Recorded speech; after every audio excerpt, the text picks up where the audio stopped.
Hello everyone, welcome to my channel. Please subscribe and keep watching more details. 90-Day Fiance, Jenny shocked as her and Summit's new cafe gets blessed with cow urine in a shocking ritual. 90-Day Fiance star Jenny Slatin has been living in India for a while now and has even embraced many aspects of Indian culture. But it seems that she wasn't really ready for a ritual that involved cow's urine. Yes, you read that right. Jenny was in shock and didn't even know how to react when her dream cafe was actually inaugurated with none other than cow's urine. While this was part of a sacred ritual, Jenny wasn't really ready for this. Her reaction wasn't something that viewers and Summit's family were expecting, and fans are still picking up their dropped jaw. Is this true? What is this all about? What did she say? Keep on reading to learn more about this controversy because the tea is really hot. 90-Day Fiancé stars Summit and Jenny were dealing with financial issues. Hence, they decided to open a cafe, leveraging the former's prior experience in the field. They were really happy with it, but it seems that they still need to figure out a lot of things. During a recent episode, Jenny was also willing to work and was trying her best to make a coffee.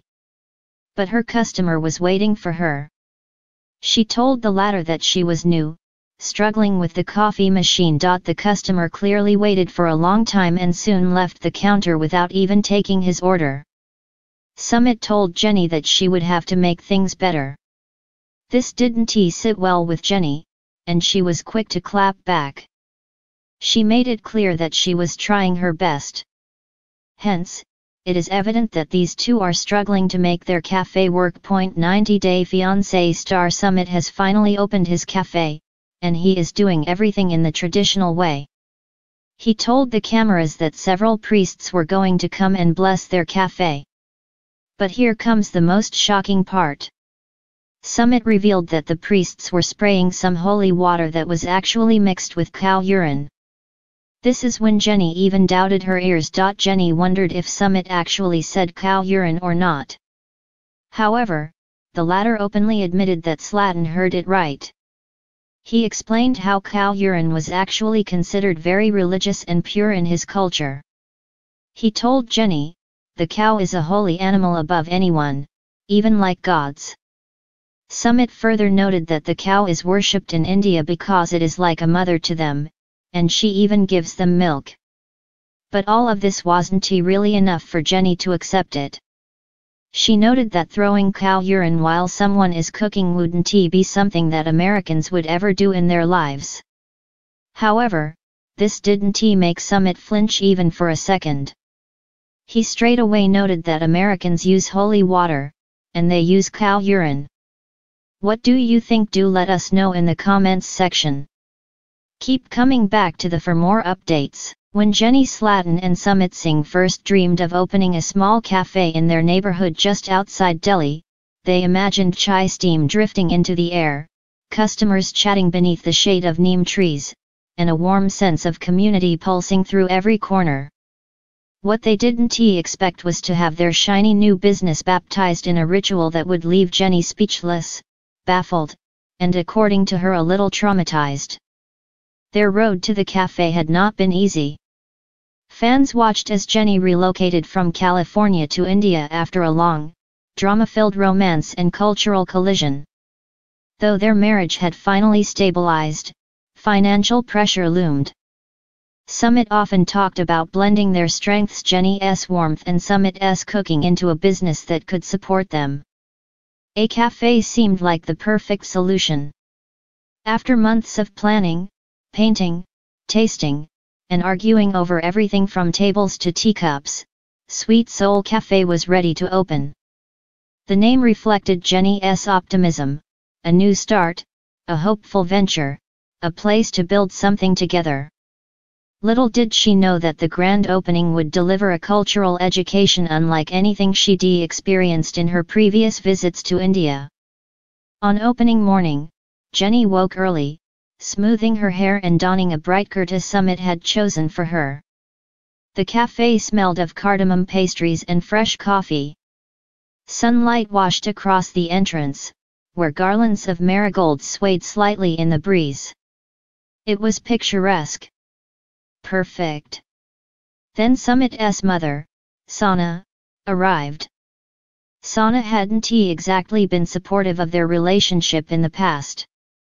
But since their marriage, she softened at least to a tolerable level. She stepped into the cafe surrounded by a group of women from the neighborhood, their saris rustling, their arms full of offerings.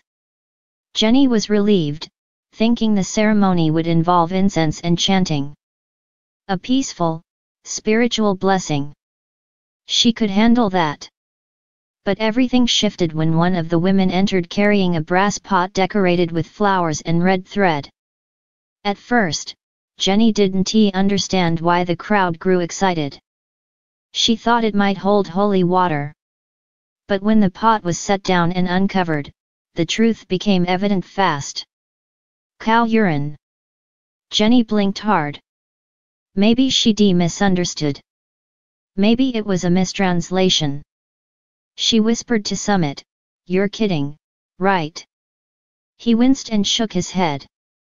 "This is a blessing, Jenny," he said gently. "It's considered purifying. Very auspicious." Jenny stared at the pot as though it might attack her. She was no stranger to cultural differences. She embraced so many, but this one stunned her. The liquid was golden, potent, and very real. The women began chanting, circling the cafe's entrance. They sprinkled rice, drew sacred diagrams, and waved incense. All very spiritual. But then came the moment Jenny had dreaded. They dipped leaves into the pot and flung droplets onto the cafe's walls, its floor, its furniture, even its counters where the food would be served. Jenny felt her knees wobble. "Are they allowed to do that?" she gasped. Summit tried to soothe her, explaining that in many parts of India, cow urine is believed to purify and protect. It wasn't intended to be unsanitary, it was symbolic, sacred. To the group blessing the cafe, it was an act of devotion, one they believed would ensure prosperity and drive away negativity. But for Jenny, centuries of tradition condensed into the scent of a barn. She didn't know whether to cry or laugh or run to the kitchen with disinfectant. At one point, a woman approached Jenny and gestured for her to help. She wanted Jenny to sprinkle some of the sanctified liquid herself. Jenny's eyes widened. Her hands went cold. But everyone watched expectantly. To refuse outright would risk offense, maybe even doom their cafe's future in the community. Summit took her hand, whispering that she didn't have to, but that trying even symbolically would show respect. Jenny hesitated, let out a breath, and took the leaf. She barely touched a drop to it before waving it in the air with the stiffest wrist movement in blessing history. The crowd applauded. Jenny offered a weak smile, praying that her minimal participation would satisfy everyone. The ceremony continued for nearly an hour, bells ringing, hymns filling the air, women dancing lightly as the brass pot was carried through the space. Sana beamed.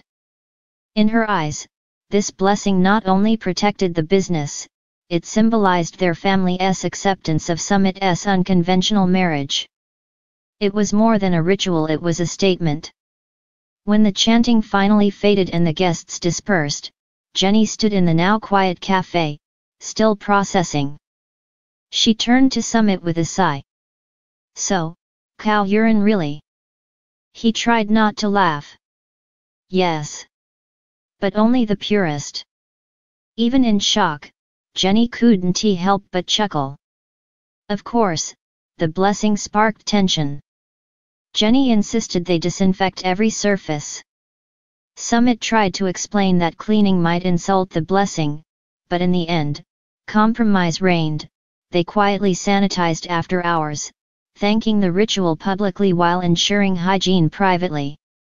Word of the unconventional opening spread through town, and thanks to a curious passerby who recorded snippets online. Soon social media buzzed with clips of the ceremony, viewers worldwide gawking at the cultural clash. Some were amused. Some were horrified.